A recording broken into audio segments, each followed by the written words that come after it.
तो हेलो दोस्तों, ABC coaching YouTube channel में आप सभी का स्वागत है। आप लोग कैसे हैं? उम्मीद करता हूं आप लोग स्वस्थ और मस्त होंगे और अपनी बोर्ड परीक्षा की तैयारी बहुत ही अच्छे से कर रहे होंगे। इस वीडियो में क्लास 11 के बायोलॉजी का चैप्टर 7 प्राणियों में संरचनात्मक संगठन के most important VVI objective question देखने वाले हैं, जो कि आपकी बोर्ड परीक्षा के लिए बहुत ही महत्वपूर्ण है। तो एग्जाम से पहले इसको आप लोग अच्छे से रिवीजन कर लीजिए, हो सके तो इसको आप लोग अभी जो है कॉपी में नोट करके अच्छे से तैयार कर लेना, ठीक है।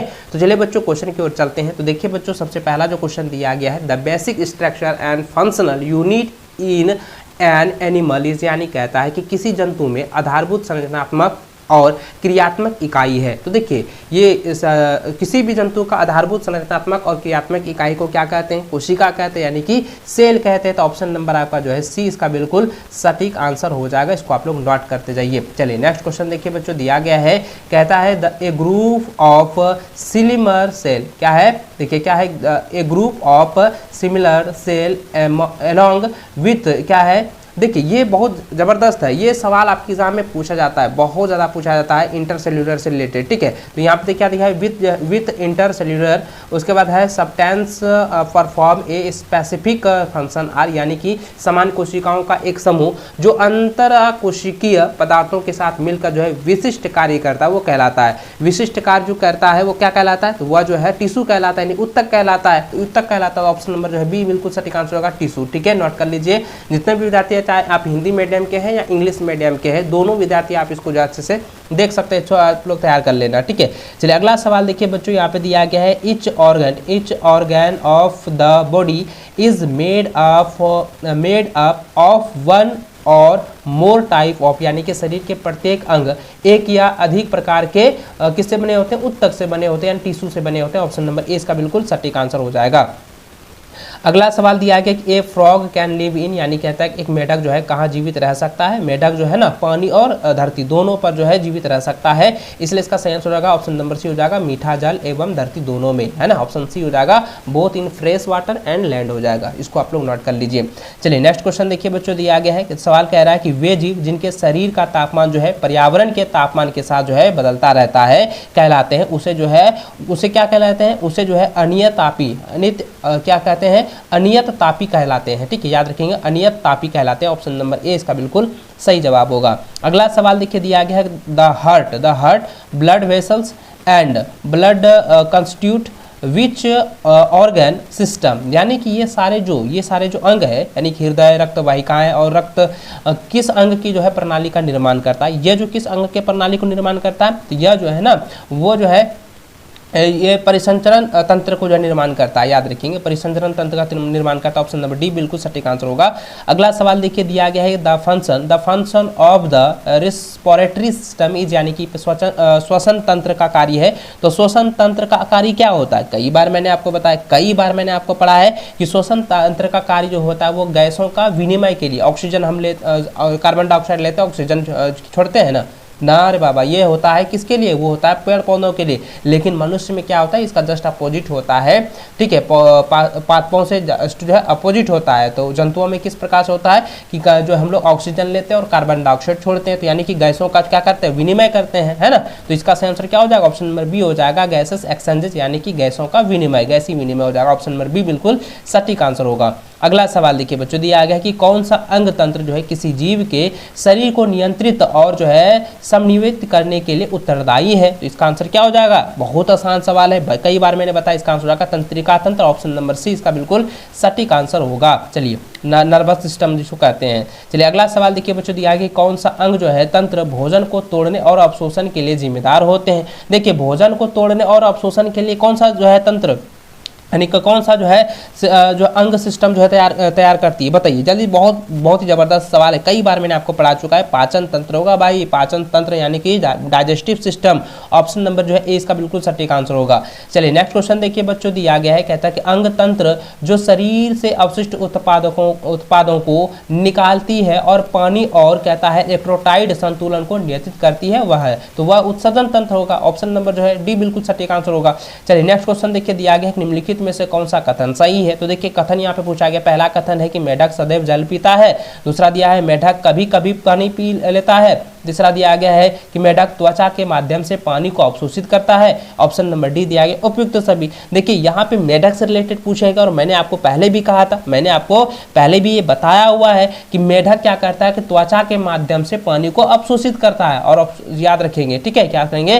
देखिए पानी में क्या होता है, H2 होता है, हाइड्रोक्साइड होता है। तो हाइड्रोजन और ऑक्साइड है ना, ऑक्सीजन को क्या करता है, ये अवशोषित करता है, शरीर के अंदर ले लेता है, और ऑक्सीजन को, हाइड्रोजन को क्या होता है, बाहर ही रहने देता है। तो ये पानी के माध्यम से ये जो है श्वास की प्रक्रिया को नियंत्रित रखती है, ठीक है। तो ऑप्शन नंबर डी इसका ऑप्शन नंबर सी बिल्कुल सटीक आंसर हो जाएगा। चलिए अगला सवाल देखिए। अगला सवाल दिया गया है कि मेढक की त्वचा किसकी जो है उपस्थिति के कारण चिकनी और जो है फिसलन भरी होती है? तो बच्चों इसका सही आंसर होगा श्लेष्मा। ऑप्शन नंबर जो है ए इसका बिल्कुल सटीक आंसर होगा। चलिए अगला सवाल देखिए, दिया गया है कि मेढक शरीर का विभाजित है। तो मेढक शरीर का जो है विभाजित, मेढक शरीर में विभाजित क्या हो जाएगा? इसका आंसर हो जाएगा सिर और धड़, ये क्या है, विभाजित। ऑप्शन नंबर ए इसका बिल्कुल सटीक आंसर होगा। चलिए अगला सवाल देखिए बच्चों, दिया गया नर जो है मेढक के लिए दिया गया है। यहाँ पे देखिए दिया गया कि नर मेढक में जो है मैथुन संबंधी पैड मौजूद होता है। तो पैड मौजूद जो होता है कहाँ पर? तो देखिए ये जो होता है ना, ये पैड मौजूद जो होता है ना बच्चों, ये अग्रपादों की पहली उंगली में, यानी कि जो आगे वाला जो पैर होता है उसकी पहली उंगली में जो है ये क्या होता है, मैथुन संबंधित जो है पैड मौजूद होते हैं। तो ऑप्शन नंबर जो ए इसका बिल्कुल सही आंसर हो जाएगा। अगला सवाल देखिए, नेक्स्ट क्वेश्चन देखिए, दिया गया है कि त्वचा की सबसे बाहरी परत जो है केराटिन से भरी मृत कोशिकाओं से बनी होती है, कहलाती है, उसे हम लोग कहते हैं बाह्य त्वचा। ऑप्शन नंबर बी बिल्कुल सटीक आंसर होगा। चलिए नेक्स्ट क्वेश्चन देखिए बच्चों, दिया गया है कि मेढकों की आहार नाल लंबाई में छोटी क्यों होती है? तो मेढकों की आहार नाल जो है लंबाई में छोटी क्यों होती है बच्चों? कई बार मैंने आपको पढ़ा चुका है, कई बार मैंने आपको बताया है। तो इसका सही आंसर क्या हो जाएगा? क्योंकि वे जो है मांसाहारी होते हैं। मेढक क्या होते हैं? मांसाहारी होते हैं, शाकाहारी नहीं होते। ऑप्शन नंबर बी बिल्कुल सटीक आंसर होगा। चलिए नेक्स्ट क्वेश्चन देखिए, दिया गया है कि ग्रीष्म निष्क्रियता और जो है शीत निर्जरता के दौरान मेढक जो है सांस लेता है। मेढक जो है सांस लेता है किसके द्वारा? किसके द्वारा लेता है? कई बार मैंने बताया किसके द्वारा लेता है, वो त्वचा के द्वारा लेता है, अपने स्किन के द्वारा लेता है। ऑप्शन नंबर ए बिल्कुल सटीक आंसर होगा। अगला सवाल देखिए, दिया गया कि मेढक का परिसंचरण तंत्र है। तो मेढक का परिसंचरण तंत्र क्या होता है? देखिए कई बार मैंने आपको पढ़ा है, कई बार मैंने आपको बताया बच्चों कि यह जो होता है ना सुविकसित और बंद होता है। मेढक का परिसंचरण तंत्र क्या होता है? सुविकसित और बंद होता है। ऑप्शन नंबर डी बिल्कुल सटीक आंसर होगा। चलिए अगला सवाल दिया गया कि इन फ्रॉग हार्ट इज, यानी कहता है मेढक का हृदय है। तो मेढक का हृदय किस प्रकार से होता है? मेढक का जो हृदय होता है वह होता है 3 चैम्बर का होता है ना, 3 कोष्ठकीय का होता है। याद रखेंगे 3 चैम्बर का। ऑप्शन नंबर जो है ना बी बिल्कुल सटीक आंसर हो जाएगा। अगला सवाल देखिए, 20वां नंबर दिया गया कि मेढक में उत्सर्जी उत्पाद होते हैं। तो मेढक में उत्सर्जी उत्पाद कौन से होते हैं? यूरिया होता है। ऑप्शन नंबर जो है ए इसका बिल्कुल सटीक आंसर होगा। चलिए नेक्स्ट क्वेश्चन आपका 21 नंबर देखिए, दिया गया कि मेढक के पित्ताशय का कार्य क्या है? तो मेढक में पित्ताशय का कार्य एग्जाम में बार बार पूछा जाता है, रिपीट हो रहा है, ठीक है, इसको भी आप लोग नोट कर लीजिएगा। देखिए मेढक के पित्ताशय का कार्य जो होता है वो होता है बच्चों की पीत रस का भंडार। याद रखेंगे पीत रस का भंडार होता है। ऑप्शन नंबर बी बिल्कुल सही व सटीक आंसर होगा। नेक्स्ट क्वेश्चन देखिए, दिया गया है कि निम्नलिखित में से कौन मेढकों के पाचन तंत्र का हिस्सा नहीं है? तो इसका आंसर हो जाएगा वृक्क। वृक्क क्या है? ये पाचन तंत्र का हिस्सा नहीं है। देखिए अवशकर, यकृत और छोटी आंत ये जो है पाचन क्रियाओं की जो है सहयोग में आते हैं, यानी कि पाचन तंत्र के हिस्सा में आते हैं। लेकिन वृक्क क्या होता है? किडनी जो होता है वो पाचन तंत्र के हिस्सा में नहीं आता है। ऑप्शन नंबर जो है आपका सी बिल्कुल सटीक आंसर होगा, वृक्क। चलिए नेक्स्ट क्वेश्चन देखिए बच्चों, दिया गया है सवाल यहाँ पे कहता है कि the structure and functional unit of the kidney is, यानी कहता है वृक्क के संरचनात्मक एवं क्रियात्मक इकाई को क्या कहे जाते हैं? तो इसे क्या कहे जाते हैं? इसे हम लोग नेफ्रॉन कहते हैं। क्या कहते हैं? नेफ्रॉन कहते हैं। तो नेफ्रॉन कहाँ है? ऑप्शन नंबर ए इसका बिल्कुल सही आंसर होगा। चलिए अगला सवाल देखिए, 24वां नंबर दिया गया है कि एक छोटा मध्य कक्ष है जिसका उपयोग मल मूत्र और शुक्राणु को बाहर की ओर प्रभावित करने के लिए जो है किया जाता है। तो उसे क्या कहा जाता है? देखिए भाई कई बार मैंने पढ़ा है, कई बार मैंने पढ़ा है। ये मेल गैमेट का है ना, मेल गैमेट का जो है बाह्य अंग तंत्र है ना, मानव शरीर में ये मैंने बताया था। और नर में जो है ये बाह्य तंत्र है। बताइए बाह्य जो तंत्र है ना, जनन में जो उपयोग किए जाते हैं, बताइए इसका आंसर बताइए जल्दी। तो इसका आंसर क्या हो जाएगा? जल्दी बताइए। बहुत आसान सवाल है मेरे भाई, बहुत आसान सवाल हो जाएगा। इसका आंसर क्या हो जाएगा? क्या हो जाएगा? क्लेक्वा, यानी कि अवशकर हो जाएगा, अवशकर। ऑप्शन नंबर जो है डी बिल्कुल सटीक आंसर होगा।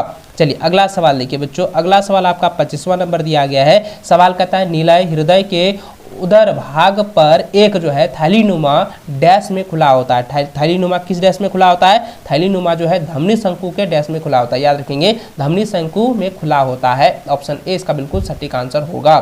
चलिए अगला सवाल देखिए दिया गया, how many egg can be क्या है produce by a female frog in one time, यानी कहता है एक मादा मेढक एक समय में कितने अंडे दे सकती है। तो एक मादा जो मेढक होती है ना, वो एक समय में एक टाइम में जो है वो जो है 2500 से लेकर जो है 3000 तक अंडे दे सकती है। तो ऑप्शन नंबर डी बिल्कुल सटीक आंसर होगा। चलिए नेक्स्ट क्वेश्चन देखिए, अगला सवाल देखिए बच्चों दिया गया 27 नंबर सवाल यहाँ पे कहता है कि मेढकों का जो है एक्सटर्नल फर्टिलाइजेशन जो है संपन्न होता है। देखिए मेढकों में जो है बाह्य निषेचन जो संपन्न होती है वो किस में होती है?